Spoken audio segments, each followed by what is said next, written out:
เจ้าลืมได้บอกหักอายหมดจิตหมดใจแต่แล้วซ้ำไว้เปลี่ยนใจสั้นว่าผู้บ่าวบ้านอื่น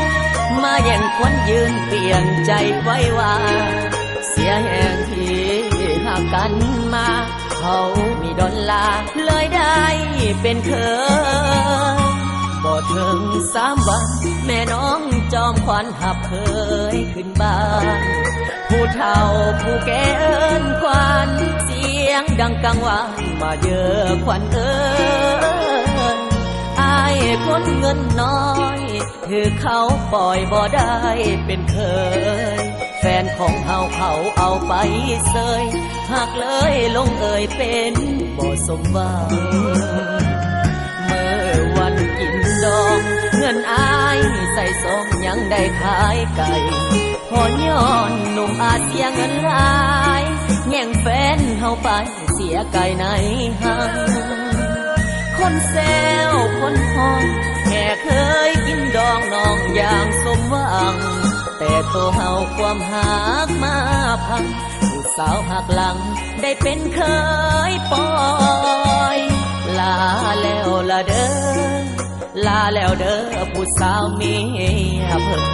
ให้เขาดมสองแก้มเปิดเวินอ้ายขอทางเดินจากขวัญชีวิตหากมีศาสตร์หน้าบุญสองนำพาพ่อหน้ากันใหม่หากอายพังเสียหวังเสียใจอายเงินบ่หลายจึงขายไก่สู้งาน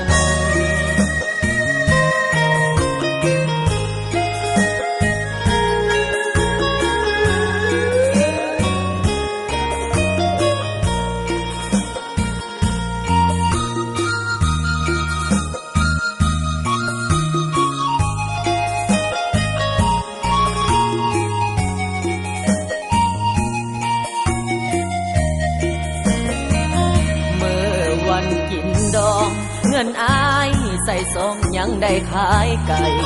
พอย้อนหนุ่มอาเสียเงินหลายแย่งแฟนเฮาไปเสียไก่ในห้างคนแซ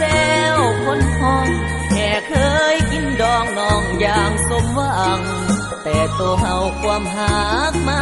พังผู้สาวหักหลังได้เป็นเคยปล่อยลาแล้วละเด้อลาแล้วเด้อผู้สาวเมียเพิ่นให้เขาดมสองแก้มเปิดเวินอ้ายขอทางเดินจากขวัญชีวิตหากมีศาสตร์หน้าบุญสองนำพาพ่อหน้ากันใหม่หากอายพังเสียหวังเสียใจอายเงินบ่หลายจึงขายไก่